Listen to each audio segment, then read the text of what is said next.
Hi everyone, welcome to the Wednesday edition of Pro Line. I'm Dave Cokin with Jim Feist, and we'll start off by talking about some good stuff last night from Jim.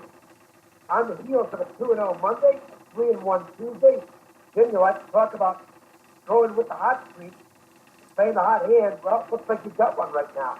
Well, I feel that way too, Dave. You know, it's a form. You know, handicappers. It's hard if you're zigging and zagging and there's no form in the sport. And we had that for a while. You've seen a lot of big upsets and stuff with teams that clearly have more talent, just not showing up. But I think we started to see a turnaround where you're starting to get a little bit more consistency now, and that's good for me personally.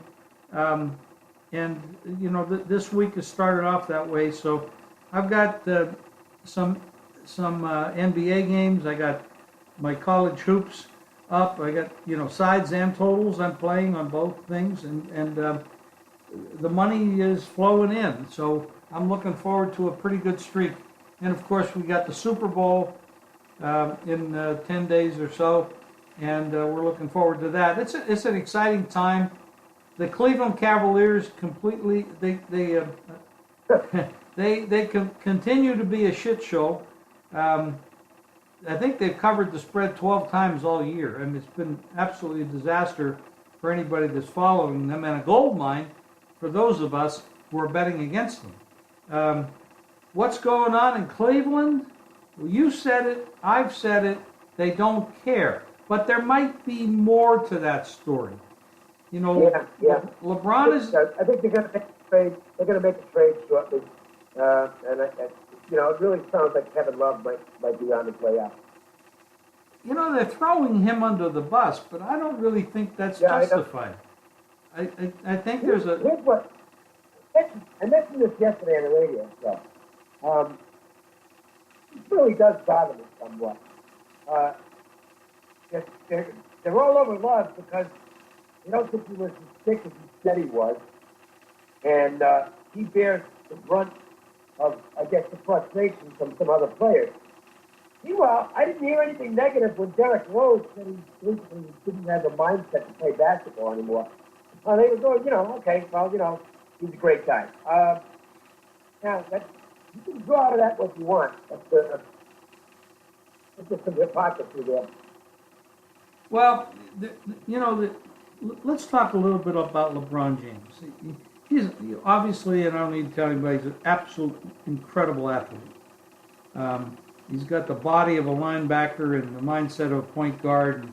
I mean, he's a totally different player. He's been amazing, 30,000 points in his career, all those things. He's been to many conference finals in a row, and it's been an incredible season. But I think the problem is he's the coach of this team. And that's not working. What he says goes. And he brings in players that he likes, that are friends of his, and he demands that they get paid astronomical money, which is way more than they deserve or been offered anywhere else. And then for some reason, Kevin Love has not been well accepted there. The guy plays hard. I mean, I think from a standpoint, I mean, he's on the All-Star team. I mean, the guy has not had a bad season, but he is not embraced by the other players on the team, and that is a problem. And IT coming over in the Kyrie deal, which was a fiasco, he's not playing well. He doesn't distribute the ball. He holds on to it. It's just a mess.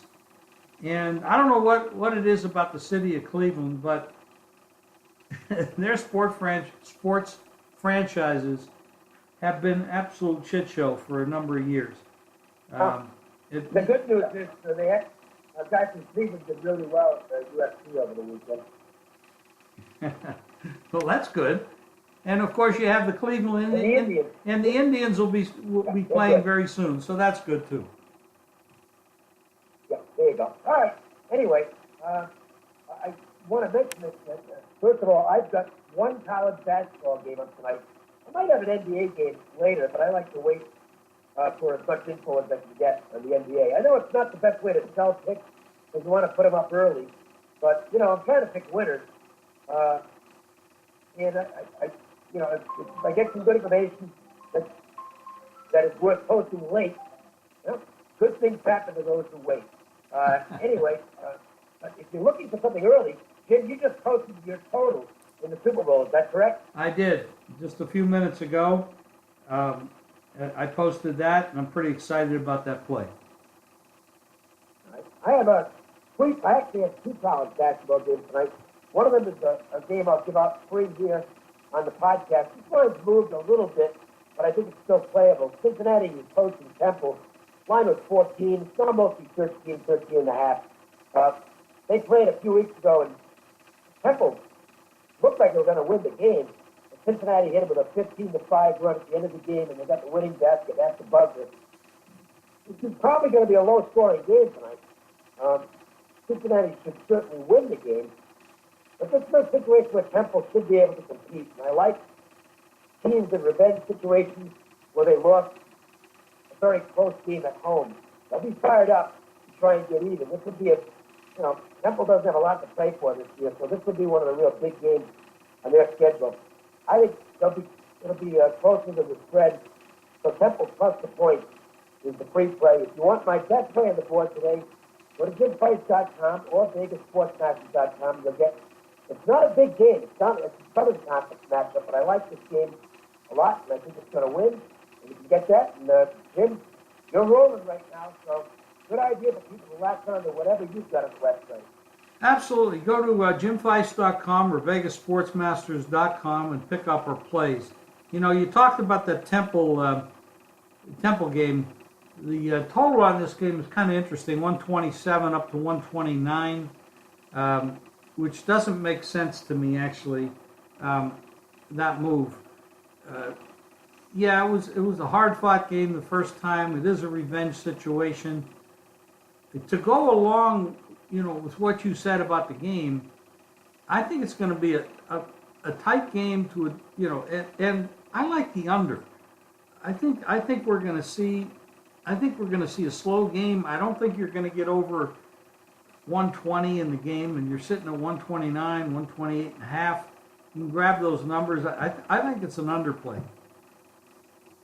I hope you're right, because if it gets into the 140 range, something like that, it's probably means Temple get blown out. So they don't want to run up and down the court. Let's put it that way.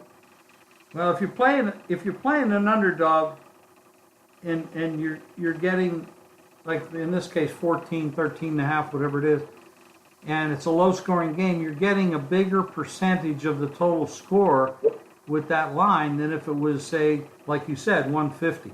So that's an interesting math model that a lot of people don't look at, but it is a very important math model to consider.